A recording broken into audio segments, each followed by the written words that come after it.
Center of Economic and Law Studies atau CELIOS menggelar survei untuk mengukur 1 tahun kinerja para menteri kabinet di pemerintahan Prabowo Subianto, Gibran Raka Buming Raka. Survei tersebut bertajuk Rapor Kinerja 1 Tahun Pemerintahan Prabowo Subianto dan Gibran Raka Buming Raka yang dirilis Minggu 19 Oktober 2025 menggunakan ahli dan masyarakat se-Indonesia sebagai responden. Menteri Energi dan Sumber Daya Mineral atau ESDM Bahlil Lahadalia dinilai menteri dengan kinerja terburuk dan harus direshuffle.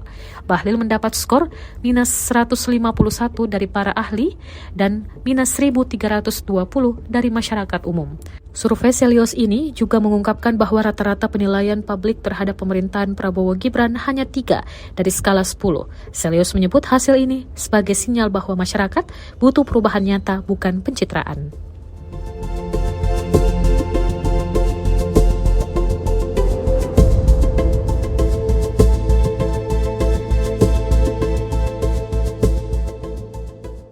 Download Tribun X sekarang, menghadirkan lokal menjadi Indonesia.